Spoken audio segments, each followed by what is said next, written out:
Alright guys, thank you for checking in the Stormtopia.com and Stormtopia.com Facebook page.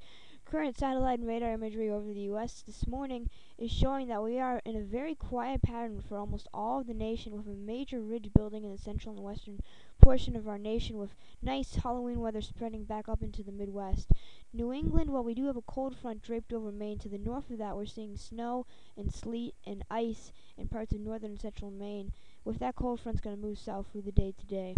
At the same time, we also have some showery conditions up across the Pacific Northwest and some showers in the Central Plains. But really, all in all, we're having a pretty nice day with a couple exceptions. Let's take a look at the current NAM model right now. By the time we make our way out to Monday, and you can see the pattern is that we do have a northwesterly flow back into the northeast. But the issue is that that northwesterly flow is certainly slackening as this huge southerly flow continues to strengthen. So that's going to essentially set up the pattern for Wednesday here. You can see by the time we make our way out to, for Tuesday. So you can see by the time we make our way out to Tuesday, that cold air is really going to get a run for its money into midweek for the Northeast. At the same time, warm air is the cause of this spreading up for almost all of the nation.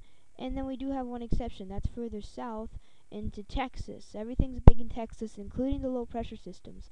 Let's take a look at the 500 millibar pattern here on the NAM, and you can see what's essentially going on is you have a short wave, but it's really not attached to a trough for the most part.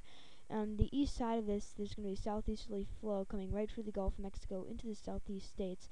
So through the day on Tuesday and Wednesday, and even later on Monday, these areas are going to see widely scattered showers and thunderstorms, as you can see here on the NAM model. Let's take a look at what we can expect by the time we get out to Wednesday. Again, still showers and scattered thunderstorms across the south. And further north, we do have an important feature showing up. There is cooler air with a major northwest flow coming back into central Canada, along with a cold front that's going to be making its way on through the upper Midwest through the day on Wednesday. And with it will probably come some snow showers, perhaps even snow squalls, but nothing overly major. As we switch over to the GFS here, or if I can find the GFS, I hope I loaded it. Here we go. By the time we get out to Wednesday, there's a number of things at play here. We do have the showers and thunderstorms across the south, but there is a new storm developing out here. This is the nor'easter that we've been talking about. Some of us have been getting hyped up and everything. Well, the latest GFS runs still have it.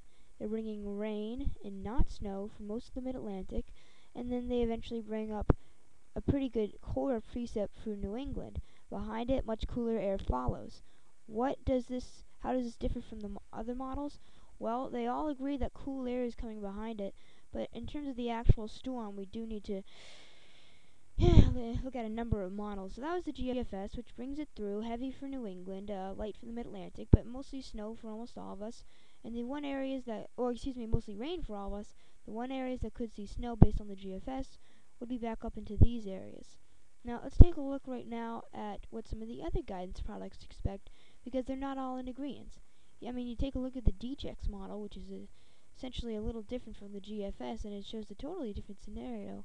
You see the storm is coming, you see it is approaching, takes almost the same track, but it's weaker. And we do see a period of heavy rains and gusty winds for New England, but Mid-Atlantic is void of any nor'easter-like impacts, as the storm passes through with most of the precipitation on the eastern side, as it just goes a little bit too far east. European model we thought had a good handle on this, but apparently it has changed courses into a different solution, which is possible. Here's a low pressure system starting to make its way on through the southern Mid-Atlantic, the southern Appalachians. Look what happens here. Oops.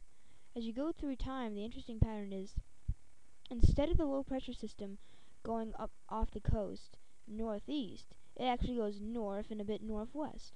And one of the reasons for that is the trough, which is going to bring the cooler air behind the storm, is not over the Ohio Valley, over Kentucky like the GFS shows. It's over like Louisiana.